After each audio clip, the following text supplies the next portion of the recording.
Oi, pessoal, tudo bem? Hoje a gente vai falar um pouquinho sobre as proteínas. Então, as proteínas, elas são formadas por aminoácidos.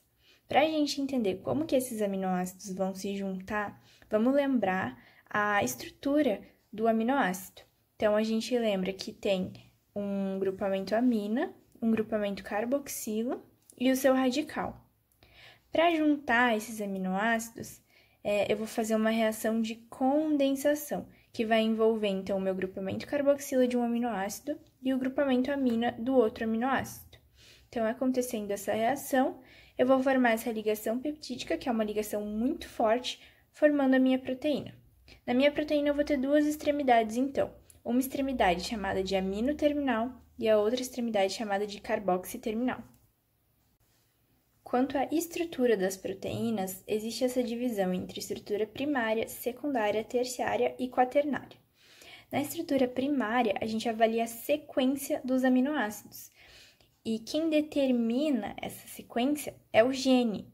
Então, no meu gene, eu tenho a cada 3 bases nitrogenadas um códon. E esse códon é quem vai determinar o aminoácido que vai entrar na minha proteína. Então, esses códons determinam a sequência de aminoácidos da minha proteína. Se eu tiver uma mutação no meu gene, eu posso ter, então, uma alteração na minha proteína e até afetar a função dela.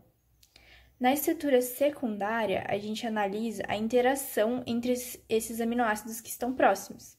Então, eles podem interagir formando uma alfa-hélice ou uma beta-folha. São as duas estruturas secundárias. Na estrutura terciária, a gente analisa um pouco mais do que somente os aminoácidos que estão próximos. Então, a gente considera as interações dos aminoácidos que não estão tão próximos assim. A forma como eles interagem vai dar a estrutura tridimensional da proteína. E na estrutura quaternária, a gente analisa o número de cadeias. Então, nem sempre todas as proteínas vão ter estrutura quaternária, somente aquelas que tiverem mais de uma cadeia. Qual que é importante a gente lembrar que possui uma estrutura quaternária? A hemoglobina. Então, a hemoglobina, ela possui 4 cadeias de proteína no formato alfa-hélice.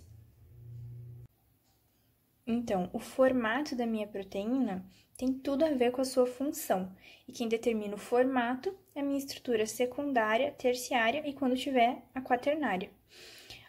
As interações que acontecem entre os aminoácidos para gerar essa estrutura são, então, pontes de hidrogênio, interações eletrostáticas, pontes de sulfeto. E essas interações, elas podem ser quebradas por agentes desnaturantes. Então, a minha desnaturação proteica é quando eu afeto a estrutura da minha proteína e eu posso, assim, afetar a sua função. Quais que são esses agentes? Então, variações de pH, de temperatura, interação com metais pesados, com solventes orgânicos, agentes redutores oxidantes, detergentes e agitação mecânica. É importante a gente lembrar da ação das chaperonas aqui. Por quê? Quando acontece a desnaturação, na maioria das vezes eu não consigo trazer a minha proteína de volta para sua estrutura. Quando eu consigo, quem faz esse papel são as chaperonas. Então, são elas que têm a função de enovelamento da minha proteína. E aqui nós temos outras características, então, de classificação das proteínas. A minha proteína pode ser completa quando ela é rica em aminoácidos essenciais. Normalmente, é uma proteína de origem animal. Ela pode ser incompleta quando ela apresenta pouca variedade de aminoácidos essenciais e normalmente tem origem vegetal.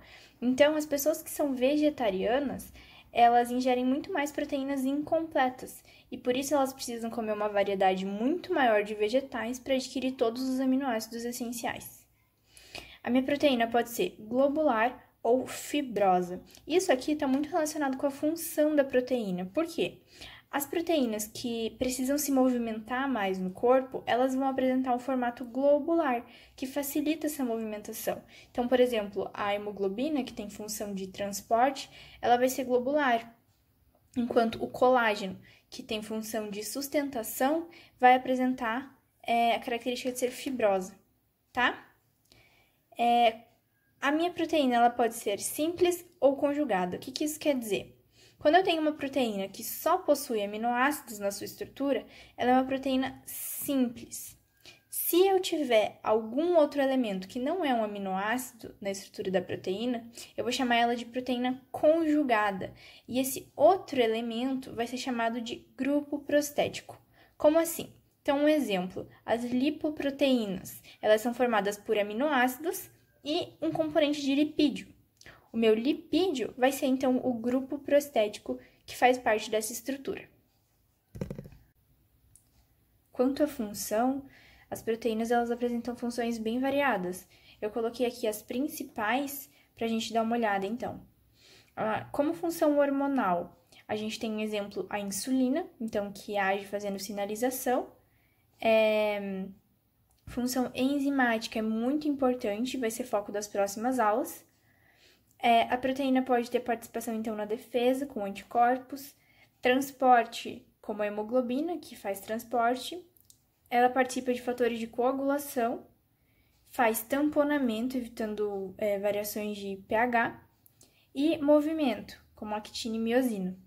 O que é importante a gente dar uma olhada é que eu não listei função energética aqui. Por quê? Porque não é a função principal das proteínas. Então, quando a gente usa as proteínas, mas, na verdade, o aminoácido para gerar energia, ele está sendo tirado da sua função principal.